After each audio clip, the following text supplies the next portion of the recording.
Everyone, welcome back my channel. तो चलिए friends, video start करते हैं।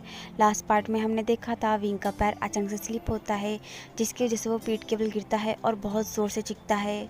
गिरने की वजह से विंग दर्द में तड़पने लगता है और लैंगजन की तरफ देखने लगता है, जहाँ पर कुछ देर पहले उसने लैंगजन को देखा था। पर हैरत की बात ये होती है कि अब वहाँ पर कोई नहीं होता और विंग को लगने लगता है कि शायद वो उसका वहम था। फिर विंग को किसी पर्सन की आवाज़ सुनाई देती है, जिसने पर्पल कलर के रोब्स पहन रखे थे और वो विंग का नाम बहुत ज़ोर से चिल्लाते हुए विंग की तरफ तेज़ी से आ रहा होता है।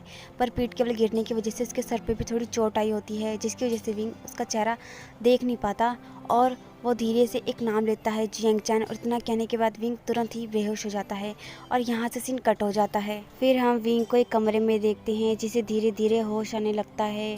होश आते ही विंग कमरे के गेट पे देखता है, जहाँ पर वेंचिन खड़ी होती है। इससे पहले विंग वेंचिन को बुला पाता या कुछ कह पाता, वेंचिन किसी पर्सन को ग्रीट करती है और विंग भी उस पर्सन को देखता है।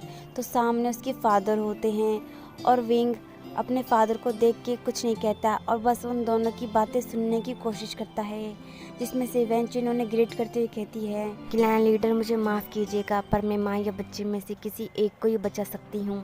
इतना कहने के बाद वेंचिन चुप हो जाती है और पूरे कमरे में सन्नाटा छा जाता है। विंग ये बात सुन के उसकी हालत बहुत ज़्यादा ख़राब होने लगती है और वो धीरे धीरे बेहोश होने लगता है।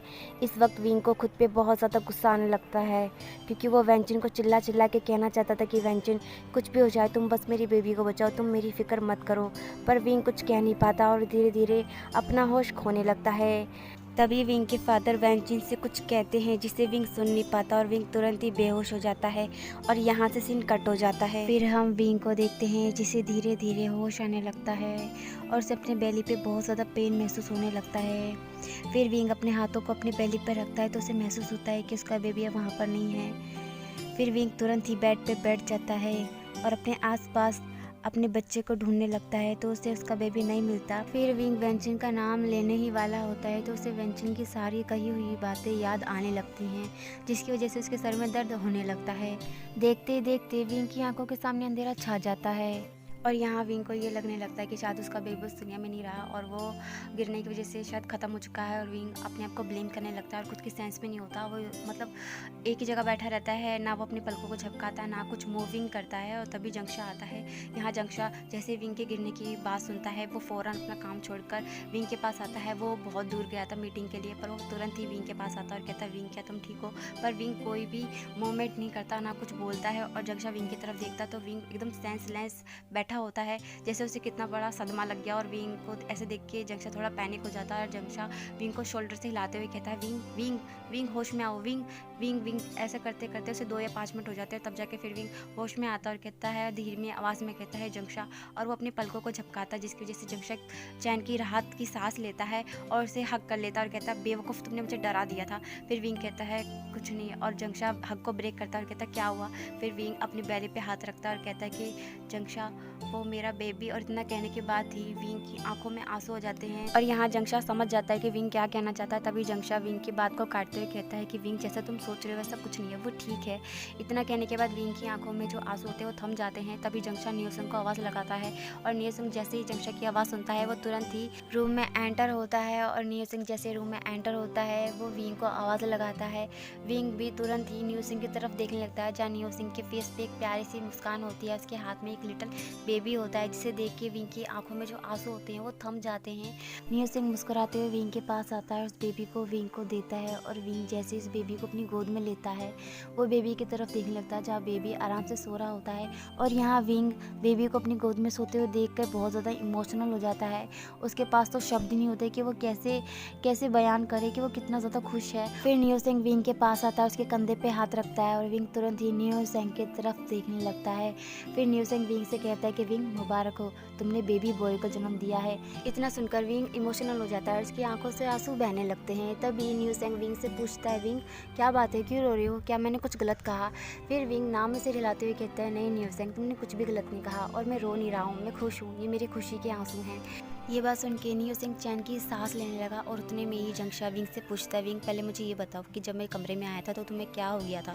फिर विंग कहता है कि क्योंकि मुझे लगा कि मैंने शायद अपने बेबी को खो दिया है और ये सोच के मैं बहुत ज़्यादा डरा हुआ था और मुझे तो अब यकीन नहीं हो रहा है कि मेरा बेबी सही सलामत है।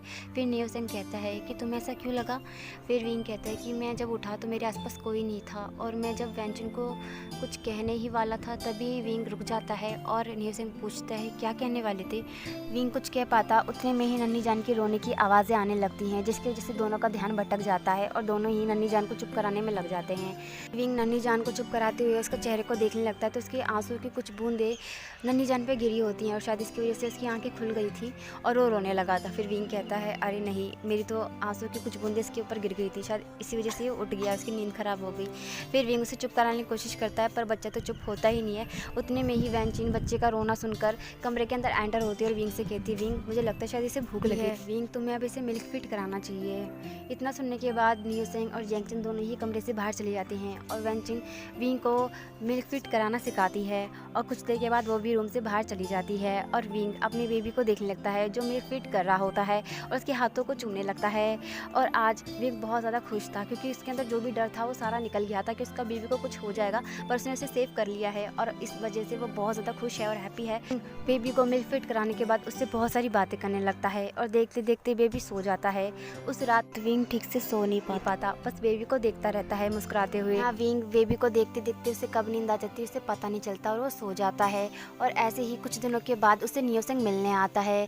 विंग जब से उसने बेबी को जन्म दिया था काफ़ी सारे लोग उसका ध्यान रखते थे, पर कुछ दिनों से नियो सिंह उससे मिलने नहीं आता और काफ़ी दिनों के बाद नियो सिंह उससे मिलने आता है, जिसे देख के विंग बहुत ज़्यादा खुश हो जाता है।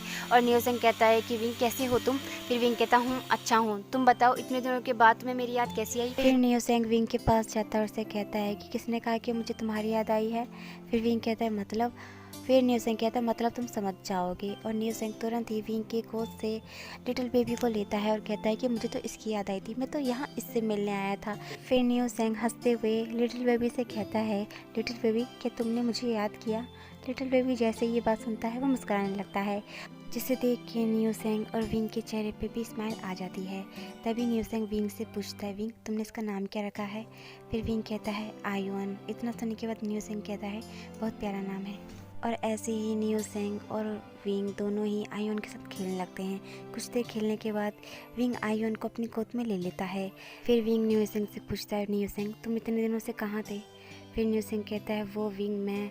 फिर विंग कहता है नियो सिंह क्या बात है मुझे बताओगे नहीं। नियो सिंह विंग से कहता है कि विंग मैंने शादी के लिए दगा को हाँ कर दी है। इतना सुनने के बाद विंग एकदम शॉक्ड हो जाता है और बड़ी बड़ी आंखों से नियो सिंह की तरफ घूर के देखने लगता है, क्योंकि विंग को पहले से ही पता है कि नियो सिंह बचपन से ही जैंगचन को प्यार करता है और वो उसका फर्स्ट लव है, वो उसे चाहकर भी नहीं भूल सकता। और यहाँ विंग नियो सिंह को देख के समझ जाता है कि नियो सिंह के जो फेस पे स्माइल है वो फेक है। फिर नियो सिंह कहता है कि मैं जानता हूँ कि तुम मुझसे गुस्सा हो, पर विंग मेरी बात समझने की कोशिश करो।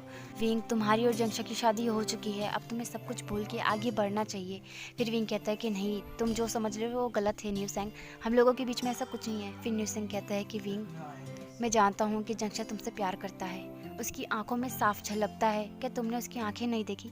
फिर विंग कहता है कि नहीं, जैसा तुम सोच रहे हो वैसा कुछ नहीं है, वो बस मेरा दोस्त होने के नाते मेरे लिए इतना सब कुछ कर रहा है, तुम गलत समझ रही हो नियो सिंह। फिर नियो सिंह कहता है कि विंग देखो, मुझे जो कहना था मैंने कह दिया। तभी विंग कुछ कहने की कोशिश करता है, तभी नियो सिंह कहता है कि देखो विंग, मुझसे बहस मत करो, मैंने जो कहा है मैंने सच कहा है, अब मैं दगा को शादी के लिए मना नहीं कर सकता। और इतना कहने के बाद नियो सिंह वहाँ से चला जाता है। और नियो सिंह के जाने के बाद विंग को बहुत ज़्यादा बुरा लगने लगता है। उसे लगता है कि वो नियो सिंह और जंगशा के बीच में आया है, क्योंकि वो जंगशा को डिज़र्व नहीं करता। जंगशा इतना अच्छा है कि वो उसकी अच्छाई का फ़ायदा नहीं उठाना चाहता अपने लिए, क्योंकि विंग को ये लगता है कि वो बस जंगशा का इस्तेमाल कर रहा है। और ये सोच सोच के विंग को बहुत ज़्यादा गिल्टी फील होने लगता है, जिसकी वजह से वो कभी भी आगे नहीं बढ़ पाता। और सच बात तो ये है कि वो लैंगजन से इतना प्यार करता है कि वो किसी और को अपनाने से भी अब डरने लगता है। अब उसे यही डर होता है कि अगर वो किसी और पे फिर से विश्वास करेगा तो उसके साथ फिर से विश्वासघात होगा। पर वो जानता है कि जंगशा एक भरोसेमंद आदमी है, पर वो चाहकर भी खुद को समझा नहीं पाता, क्योंकि फ्रेंड्स अगर किसी से एक बार धोखा खाओ ना, तो जब हम अगला कदम उठाते हैं ना तो फूंक फूक के उठाते हैं। तो ऐसे ही कुछ विंग के साथ है। फिर विंग अपने ख्यालों की दुनिया से बाहर आता है और आयन की तरफ देखता है जो मुस्कुरा रहा होता है, और विंग भी उसको देख के स्माइल करने लगता है, उसके बालों को सहलाने लगता है। तभी विंग को महसूस होता है कि आयन ने अपने कपड़े गीले कर दिए हैं, और ये देख के विंग कहता है, नॉटी बच्चा, सुसु कर दिया, मम्मा को बताया भी नहीं, देखो मम्मा के भी कपड़े गीले हो गए। आयुन जैसे अपनी माँ को डांटते हुए देखता है तो वो हंसने लगता है, और विंग भी उसे देख के स्माइल करने लगता है और उसे कमरे में लेके जाता है, उसके कपड़े चेंज करता है और खुद के भी रोब्स चेंज करने के लिए कपड़े निकालने लगता है। फिर विंग अपने कपड़े लेके बेड की तरफ जाने लगता है तो उसके पैरों में कुछ अड़ता है, तो उसे देखता है कि वहाँ पर एक चाबी होती है। विंग उस चाबी को उठाता है और कहता है, ये तो शायद जियांगचन की है। जियांगचन हमेशा एक अलमारी में ताला लगाता है, कहीं ये उसकी तो नहीं। और यहाँ पर विंग की शरारतें शुरू हो जाती हैं और वो जल्दी से जियांगचन की उस अलमारी में झांकने लगता है, क्योंकि जियांगचन हमेशा उसे डांटता था और मना करता था कि तुम कभी भी उस अलमारी को नहीं खोलोगे, उसमें कुछ इंपॉर्टेंट पेपर्स हैं। पर विंग तो विंग है, विंग तुरंत ही उस चाबी को लेके उस कमरे के अंदर जाता है जहाँ पे वो अलमारी होती है और उसे तुरंत ही खोलता है। फिर विंग अलमारी के अंदर झांक के देखता तो उसमें बहुत सारी किताबें होती हैं जो क्लैन लीडर्स के लिए होती है, क्योंकि विंग की शादी होने के बाद सारी जिम्मेदारी जंक्षा के ऊपर आ चुकी होती है और जंक्षा अब यहाँ का कुल प्रमुख बन चुका होता है, जिसकी वजह से जंक्षा के ऊपर बहुत सारी जिम्मेदारियां आ जाती है और जंक्षा भी अच्छी तरह अपनी जिम्मेदारियों को निभाता है और साथ में विंग का ध्यान भी रखता है, उसका बेबी का भी बहुत ज़्यादा केयर करता है। और विंग ये सब सोच के बहुत ज़्यादा खुश होता है कि अगर जंक्षा मेरी लाइफ में नहीं होता तो शायद मैं हो सकता है मेरे और मेरा बेबी सर्वाइव नहीं कर पाते। फिर विंग को एक बॉक्स दिखता है जो कुछ जाना पहचाना लगता है और विंग उसकी तरफ बढ़ने लगता है, पर विंग की हाथ बॉक्स तक नहीं पहुंच पाते, इसलिए विंग फिर तुरंत ही एक स्टूल लाता है, उस पर चढ़ता है और उस बॉक्स को उठाता है। बॉक्स को उठाने के बाद विंग का बैलेंस अचानक से बिगड़ता है, इसकी वजह से वो गिर जाता है और विंग अपनी कमर को मसलते हुए कहता है कि मुझे चोट लग गया। फिर विंग अपने आसपास देखता है तो सारे पेपर्स पूरी तरह से ज़मीन पे गिरे होते हैं और इसे देखकर विंग एकदम पैनिक हो जाता है और जल्दी से पेपर्स को इकट्ठा करता है और इन्हें जंक्षा के डर के मारे जल्दी से रीड करने लगता है। और पूरे रीड करने के बाद जंक्षा आता है और कहता है, विंग मैंने तुमसे मना किया था ना कि तुम इन पेपर्स को हाथ मत लगाना, फिर भी तुम मेरी बात नहीं सुनते। इस वक्त जंक्षा बहुत ज़्यादा गुस्से में होता है और विंग भी पैनिक हो जाता है और जंक्षा को तुरंत ही वो लेटर्स दे देता है और कहता है कि जंक्षा तुमने मुझे बताया क्यों नहीं। ओके फ्रेंड्स, आज के लिए बस इतना ही। अगर आपको वीडियो अच्छा लगा हो तो लाइक करना यार, चैनल को सब्सक्राइब ज़रूर करके जाना।